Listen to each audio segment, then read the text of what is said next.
안녕하세요. 오늘은 십궁도 2를 통한 십간과 십신의 이해를 학습해 보도록 하겠습니다. 여러분, 지난 시간에는요, 시공도를 통해서 우주 빅뱅 과정으로 십간을 이해해 보는 시간을 가졌고, 두 번째 시간에서는 십궁도 2를 통해서 생명체 탄생 과정으로 십간을 같이 공부했습니다. 그 사이사이에 시공도에서는 정임계, 우주자연 본성도도 언급해드렸고, 또 십궁도 1에서는 간단하게나마 청간합이나 또 육친공이도 언급했어요. 이렇게 우주 빅뱅에서 생명체의 역사를 십간으로 살펴볼 때는 우리가 경험한 일대기가 아니기 때문에 사실 체감이 어려우셨을 수도 있어요. 하지만 지금부터는요, 인간, 즉 여러분과 같은 한 개인의 탄생에서 죽음까지의 시공간 흐름을 십신과 십간으로 살펴보는 시간을 가질 거예요. 명리에 관심이 있으신 분들이라면 이 십간과 십신을 잘 구분하고 계실 텐데요. 간단히 언급을 하자면 십간은 우주에 방사된 기운에 따라서 지구에 반응하는 10개의 에너지입니다. 예를 들어서요. 올해 을사년의 분위기가 어떻게 느껴지세요?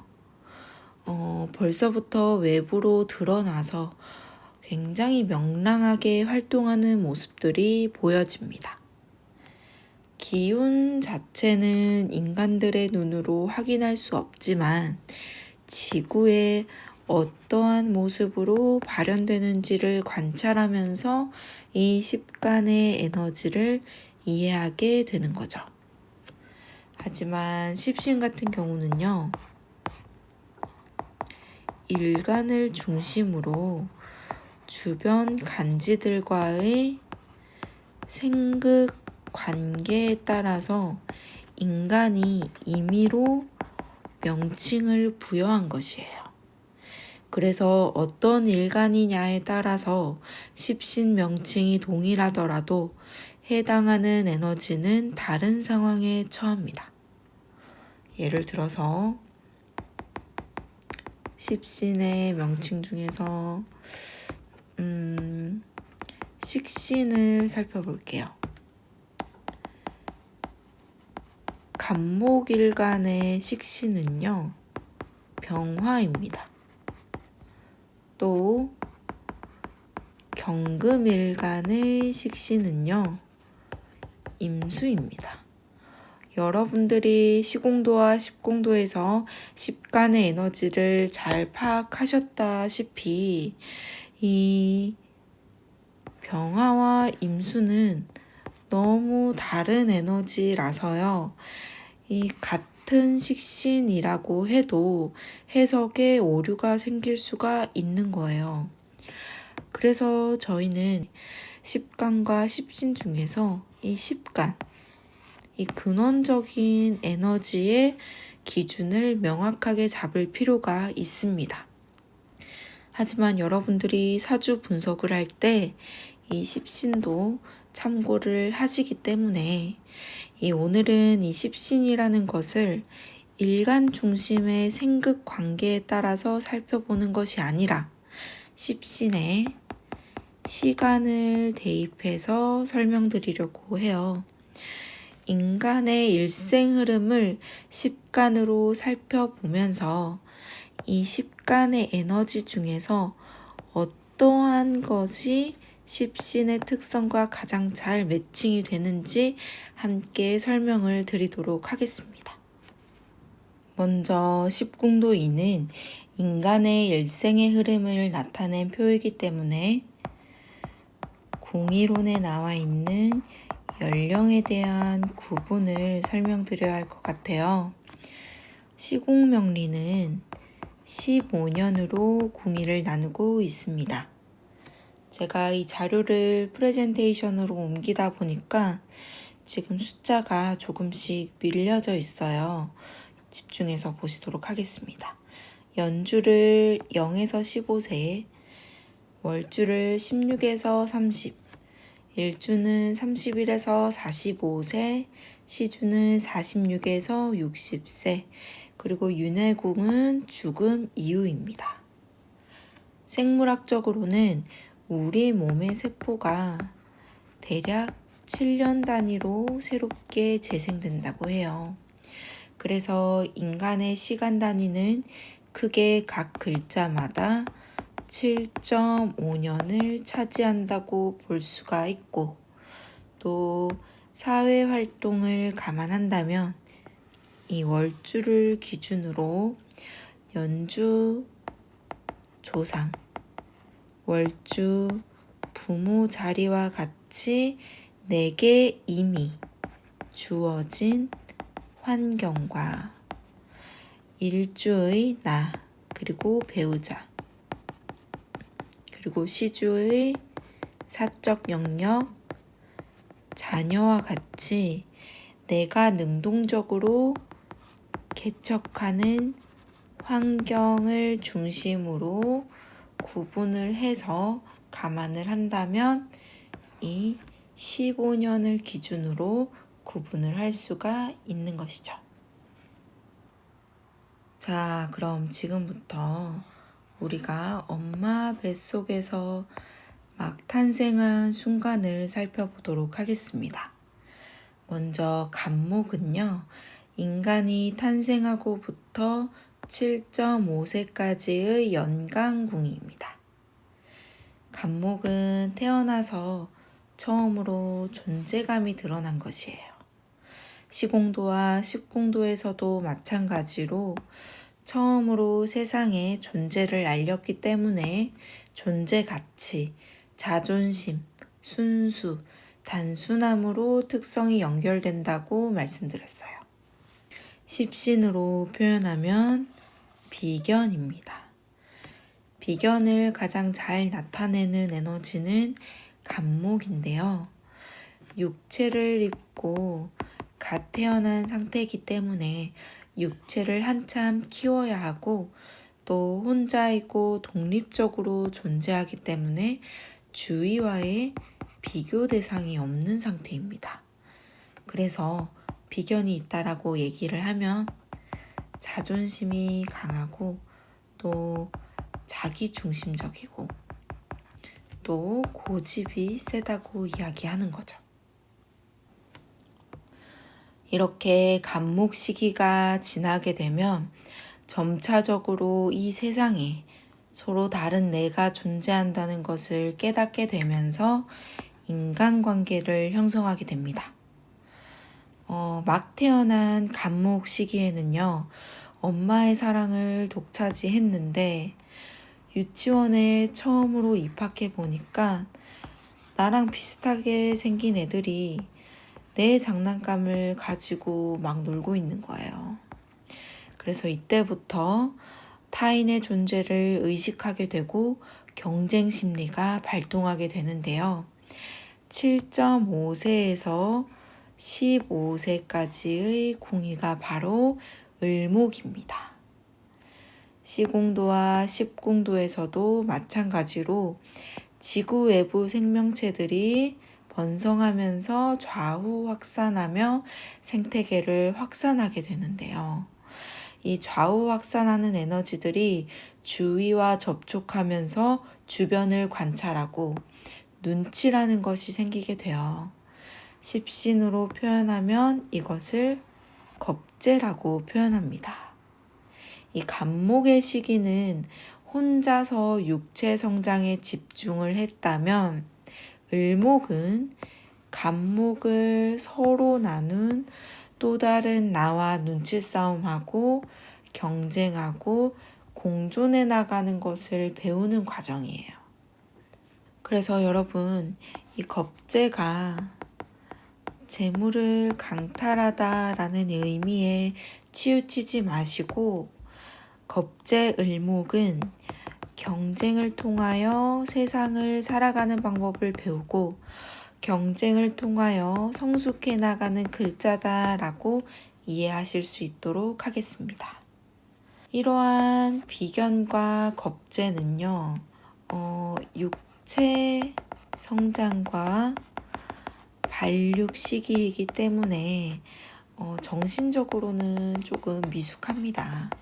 그래서 육체를 활용하는 양산으로 나타나게 되는 겁니다. 자, 이렇게 간목 비견과 을목 겁재의 시기를 지나게 되면 병화에서 폭풍 성장을 하는데요. 16세부터 23세까지 월간 궁위에 해당하는 것이 병화입니다. 시공도, 십궁도에서는 분산 에너지로 다채로운 외형과 물질 확장의 특성으로 설명드렸습니다. 십신으로 표현하면 식신입니다. 병화의 시기는 식욕이 굉장히 왕성해지고 성장하는 과정이에요. 그래서 느긋하고 꾸준하게 이어지는데요.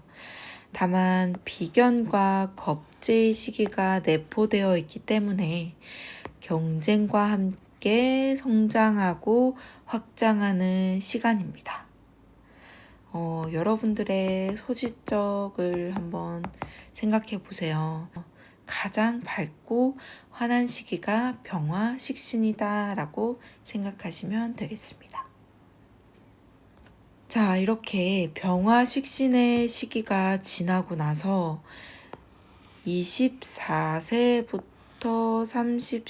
30세까지 월지 궁위에서 이제 자신만의 인생 방향을 결정해야 하는 시기, 정화에 도래하게 됩니다. 상식적으로도 이 시기는 자신이 결정한 인생 방향을 20년 동안 활용해야 하니까 참 신중해야 하는 시공간이겠죠. 그래서 시공도, 십궁도에서는 수렴, 중력 에너지로 설명을 드렸고 어떠한 물형을 만들어내기 위해 집중하게 됩니다. 십신으로 표현하면 상관이라고 볼 수가 있고요. 병화 식신 시기에는 넓은 공간에서 적극적으로 확장을 하다가 정화 상관 시기에 들어서게 되면은 좁은 공간에서 자신만의 고유한 특징을 갖추기 위해서 조정하고 집중합니다.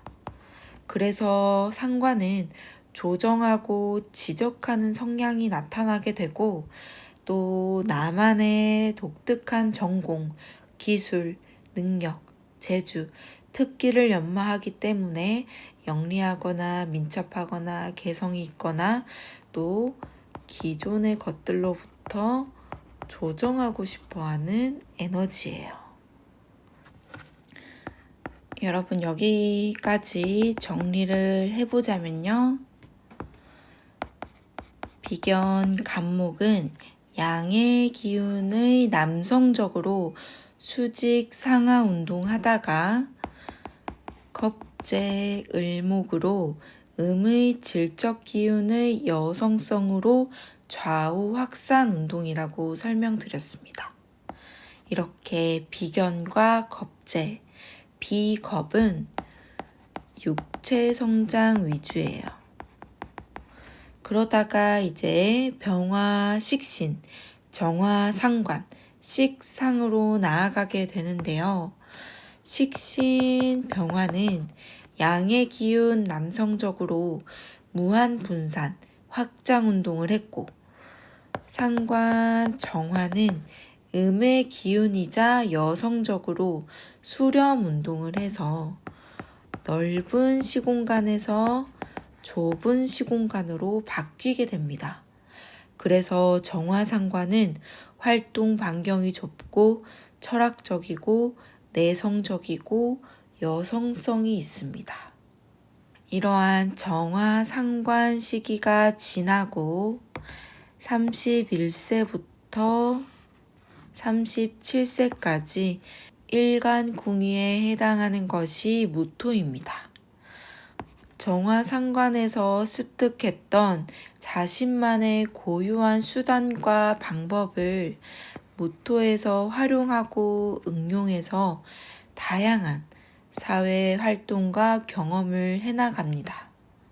시공도와 십궁도에서도 지구 외부 표면이라고 말씀드렸다시피 무토를 십신으로 표현하면 편재인데요. 모든 생명체들이 공동으로 사용하기 때문에 시공간 범위가 매우 넓고 또 다수와 교류하면서 내 소유가 아니고 유동적으로 왕성한 사회활동을 한다고 보시면 됩니다. 그래서 우리가 편재의 특성을 볼 때 여자와 재물이 많다고 하죠. 하지만 이 지역적인 의미에 초점을 두시기보다는 내 소유가 아닌 다수와의 교류활동, 왕성한 사회활동이라고 포커스를 맞춰서 본질적인 특성에 접근하시면 되겠습니다. 자, 이제 기토의 시간에 이르게 되면요. 38에서 45세의 일지궁위에서 무토 편재까지 얻어진 경험들 중 값진 것을 개인의 사유물로 저장합니다.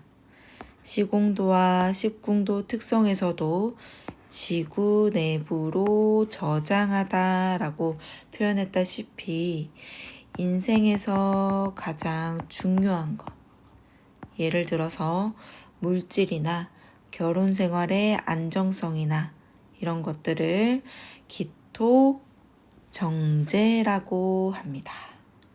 그래서 정제는요, 우리가 흔히 나만 소유할 수 있는 것이다 라고 하는 거예요. 그래서 예를 들어서 배우자나 그리고 저축성이 있는 월급쟁이 이렇게 표현을 하는데요. 하지만 여러분들은 기토라는 에너지의 특성을 이 복부, 내장처럼 내부 공간, 활동 범위는 좁지만 값진 것, 고정적이고 변화가 없는 이러한 본질적인 특성에 접근해 보시면 더 좋을 것 같습니다. 자, 여러분들 시간의 평관에 들어가기 앞서서 이거 한번 다뤄보고 갈게요. 여러분, 인간의 일생에서 나의 뿌리이자 그리고 팔자 중에서 가장 긴 시간을 보내는 이 년주는요, 내가 전생에서 받아온 정신을 기록한 곳이기도 합니다. 그래서 30세 이전에는 주로 육체 성장에 집중을 했기 때문에 전생의 업보에 대해서는 느끼지 못하게 되는데요. 30세 이후가 되어서 육체 성장을 완료하고 난 뒤의 일간인 나로서 존재할 때 비로소 연주라는 에너지가 개입하게 됩니다. 즉 31세 이후 무토 편재부터는 두뇌를 활용하기 시작해요. 그래서 빠르면 30대 초 그리고 보통은 30대 중반쯤 이 전생의 메시지와 현생의 삶이 만나는 과정을 여러분들이 경험하게 되는데요.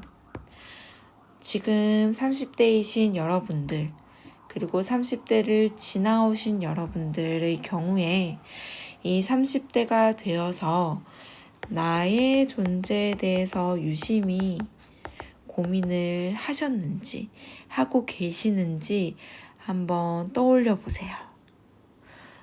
이렇게 하는 이유는 30대에서 고민했던 나의 존재에 대한 고민들이 정신적인 기준이 되어서 앞으로의 삶을 살아가게 되고, 이것이 바로 후대에게 정신적으로 유산을 남기게 되는 중요한 시종자가 되기 때문입니다.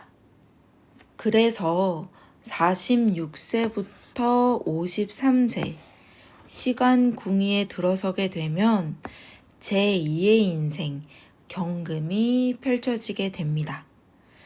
시공도, 십궁도에서도 경금은 생명을 보호할 필요가 있는 부위를 딱딱하게 만들어내는 결실입니다.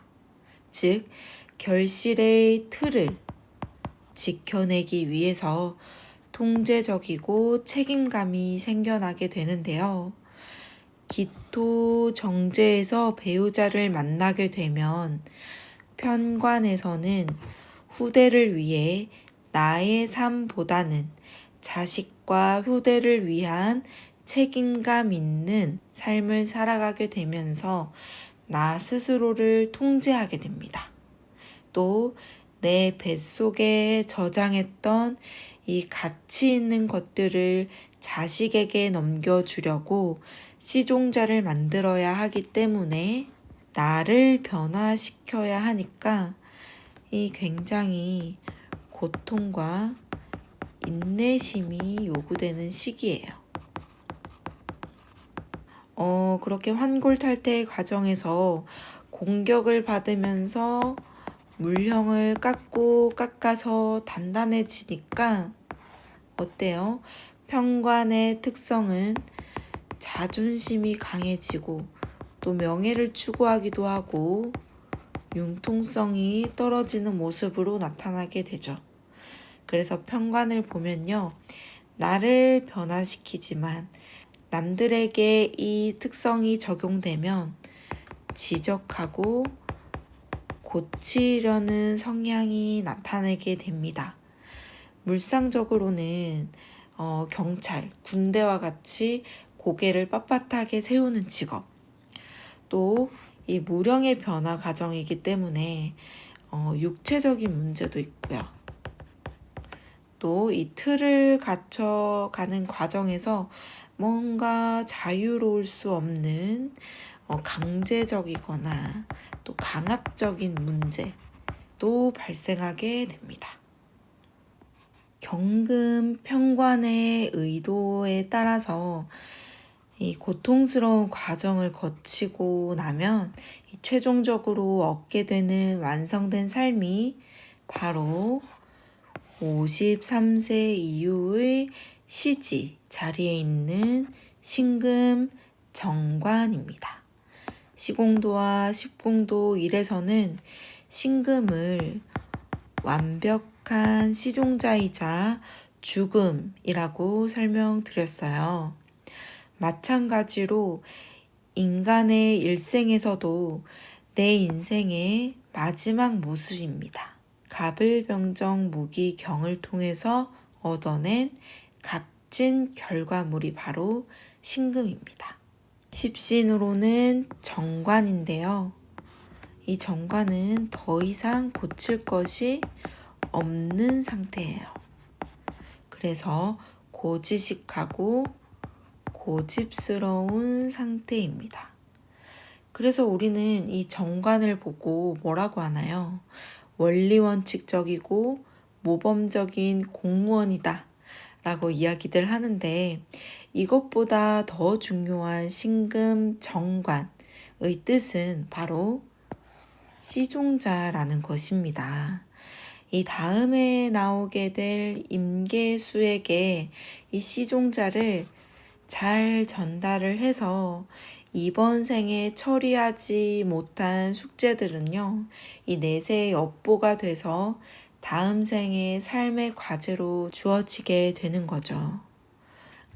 결국 여러분들 사주 구조에 이런 시종자가 있는 구조들은요, 이게 우리의 조상이기도 하지만 결국엔 전생의 나라는 것을 유추해 볼 수가 있습니다. 여러분들 가불병정 무기경신까지 나의 탄생에서부터 죽음을 십궁도 2로 훑어봤을 때 어떤 생각이 드세요? 저는 참 이번 생을 열심히 살아야겠다라는 마음가짐이 생기면서 또 이번 생을 잘 살려면 올해를 충실히 살아야겠다. 또 올해를 살려면 오늘을 살아야겠다. 오늘을 살아내려면 지금을 살아야겠다라는 마음이 생겨요. 이렇게 이 죽음까지 왔으면요. 이제 윤회로 들어가 볼 텐데요.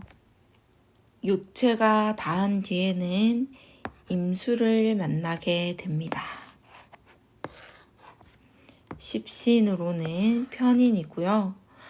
시공도, 십궁도 이래도 빅뱅 직전의 무한응축 상태로 물질이 생겨나기 이전인 상태이죠. 임수 편인은 이 신금 정관의 시종자에 기록된 정신들을 풀어내는 작용입니다.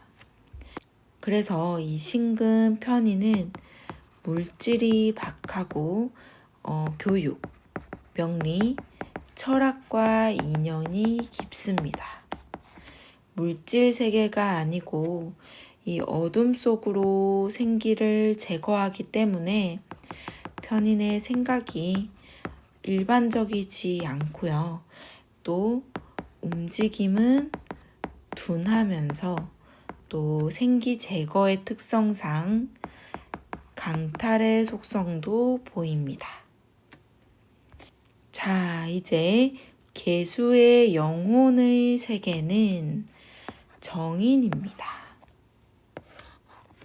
임수에서 육체 생기를 빼앗고 정신에너지 DNA를 풀어냈다면 개수에서는 육체 탄생 전에 새로운 영혼을 부여하려는 에너지예요.